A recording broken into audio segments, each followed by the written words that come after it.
Bonjour à tous! Le 8 mars, c'est la Journée internationale des femmes. C'est aussi, pour de nombreux païens et de païennes, un jour de commémoration sur une martyre, sur un féminicide qui est assez marquant. Née vers 355, Hypatie est une grande philosophe néoplatonicienne, une astronome et une mathématicienne reconnue dans sa ville d'Alexandrie. Elle enseigne à de nombreux étudiants, dont Séénos, futur évêque de Ptolémaïs. Elle est aussi la conseillère d'Ortrès, préfet d'Alexandrie. Si sa grande tolérance est partagée par ceux qui l'entourent, ce n'est pas le cas de tout le monde. Cyril d'Alexandrie, évêque de la ville, fait des discours enflammés à ses fidèles qui les poussent par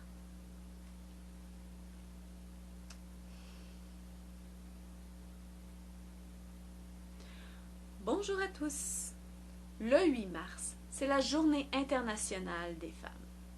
C'est aussi une journée de commémoration sur une martyre, sur une féminicide que beaucoup de païens et j'aille ça le OK. Le 8 mars, c'est la Journée internationale des femmes. C'est aussi, pour beaucoup de païens, la commémoration d'une martyre, d'un féminicide assez marquant. Née vers 355, Hypatie est une grande philosophe, néoplatonicienne, une astronome et une mathématicienne de renom dans sa ville d'Alexandrie. Elle y enseigne à de nombreux étudiants, dont Sénéos, futur évêque de Ptolémaïs. Elle est aussi une des conseillères d'Ortrès, préfet de la ville. Si sa tolérance est partagée de ceux qui l'entourent, ce n'est pas le cas de tous. D'ailleurs, petit détail qui va vous intéresser pour la suite, les deux élèves que j'ai nommés sont chrétiens. Elle est païenne. Dans cette ville vit aussi Cyril d'Alexandrie, évêque de la ville. Par ses discours enflammés, il pousse l'intolérance et pousse ses fidèles à entrer dans la ville en mars 415, à trouver Hypatie, où cette foule en colère l'assassine, la démembre et la brûle. Il l'assassine parce que femme. Il la démembre parce que savante. Il la brûle parce que païenne. Cet acte d'intolérance sera reproché à Cyril, mais n'aura pas vraiment de conséquences. Certains chrétiens, bien après son époque, pousseront à faire de Cyril d'Alexandrie un père et un docteur de la foi. Mais aussi au sein de l'Église catholique et orthodoxe, ils en feront un saint, toujours reconnu à nos jours.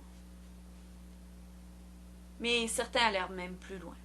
Ils récupérèrent la légende d'Hypatie pour en créer une autre qui, contrairement à Hypatie, la jeune femme est chrétienne, et contrairement à l'histoire originale, ceux qui font du mal sont des païens.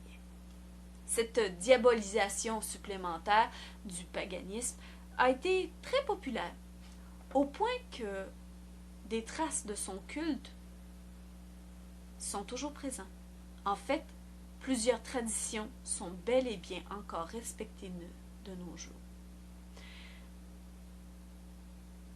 Qui est la légende? Eh bien, c'est Sainte Catherine d'Alexandrie. Un personnage dont il n'existe aucune trace historique nulle part.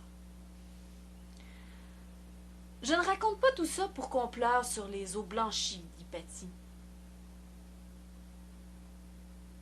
Je raconte tout ça parce que le même discours qui poussèrent les fidèles de Cyril à l'attaquer, ce même discours est encore caché aujourd'hui derrière le même faux fausse tolérance à la foi. On l'a vu en France avec l'affaire Mila. Puis au Québec, on se rend compte que c'est même au sein de nos écoles, grâce à 2 témoignages où des parents musulmans ont évoqué des pressions que leurs filles vivaient de la part de femmes voilées, travaillant au sein de l'école publique au service de garde. Que ce soit à l'époque d'Hypatie ou aujourd'hui, c'est inacceptable. L'intolérance engendre l'intolérance. Il faut que ça cesse avant que ça vire à la violence, ce qui arrive déjà trop souvent. Tout le monde doit pouvoir dire qu'on l'on respecte sa foi. Mais pour que ça puisse être possible, il faut que toutes les foi ou non-foi soient considérées comme égales. Ce n'est pas encore le cas aujourd'hui. Ce qui donne des situations comme celle de Mila ou encore celle des 2 petites Québécoises qui ont subi des pressions au sein de leur école. Moi, je ne souhaite que l'amélioration de nos sociétés. Que souhaitent ceux qui font ce genre de gestes? Imposer leur idéologie. Je vous souhaite une excellente journée, peu importe la journée auquel vous regardez cette vidéo. Bye!